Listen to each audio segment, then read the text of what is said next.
कभी ना कभी आपके दिमाग में भी ख्याल आया होगा कि वॉचेस तो बहुत सारी होती है, लेकिन ये कई वॉचेस इतनी महंगी क्यों होती है। देखिए, वो वॉचेस ब्रांड आपको सिर्फ वॉच नहीं बेचता, वो आपको बेचता है वैल्यू। इस सब की शुरुआत हुई 1981 कोलंबस जर्मनी में, जब हंस विल्सडॉर्फ पैदा हुए। बचपन में ही उसके पिता की मौत हो गई थी। हंस विल्सडॉर्फ एक बहुत ही गरीब घराने से था। बहुत मुश्किल से उसकी गुजर बसर होती थी, लेकिन वो हमेशा एक बात सोचता था कि ये वॉच लोग क्यों अपने पॉकेट्स में रखते हैं और बार बार निकालना पड़ता है। 1905 में वो इंग्लैंड चला गया, लेकिन उसके दिमाग में ये बात हर वक्त घूमती थी कि मैंने एक रिस्ट वॉच बनानी है जो लोग हाथ में पहनेंगे। हंस विल्सडॉर्फ ने 1908 में अपनी रोलेक्स कंपनी ऑफिशियली रजिस्टर्ड करवाई, लेकिन कुछ सालों बाद वर्ल्ड वॉर 1 स्टार्ट हो गई और उसे इंग्लैंड छोड़ना पड़ा। लेकिन 1920 में हंस विल्सडॉर्फ ने जेनेवा, स्विट्जरलैंड में दोबारा एक छोटा सा वेयर हाउस खोला। हंस विल्सडॉर्फ ने बहुत किस्म के वॉचेस असेंबल किए, लेकिन कोई भी वॉच नहीं बिकी। लेकिन रोलेक्स का राइज तब हुआ जब 1926 में दुनिया की पहली वाटरप्रूफ वॉच बनाई रोलेक्स ने। पूरे देश में रोलेक्स का एक नाम सुनने लगा।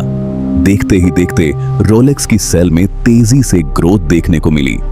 लेकिन हद तो 1931 में हुई, जब रोलेक्स ने एक ऐसी घड़ी बनाई जो खुद ही चलती थी, ऑटोमेटिक, बिना किसी बैटरी, बिना किसी चार्ज के। देखते ही देखते रोलेक्स के खरीदार बहुत ज्यादा बढ़ गए और रोलेक्स की घड़ियां बहुत ज्यादा बिकने लगी मार्केट में। आपके दिमाग में भी ये सवाल आता होगा कि आखिर इस घड़ी में ऐसा क्या था जो बाकी घड़ियों में नहीं था। रोलेक्स की खास बात ये थी कि ये सिर्फ महीने में 150 वॉचेस बनाते थे, जो लिमिटेड स्टॉक होता था। और रोलेक्स ने हर जगह sports, racing, mountain diverse, swimmers, सब पर अपनी ब्रांडिंग की। शहर की जो सबसे महंगी गाड़ियां होती थीं और सबसे महंगे सेलिब्रिटीज को बुलाकर उनसे अपनी मार्केटिंग करवाते थे। रोलेक्स की जो सबसे मेन स्ट्रेंथ थी वो ये थी कि अपनी घड़ी की डिमांड बढ़ानी और फिर उसकी सप्लाई कम करनी, यानी उसे कम बनाना और क्वालिटी के मानक को बेहतर से बेहतर बनाना।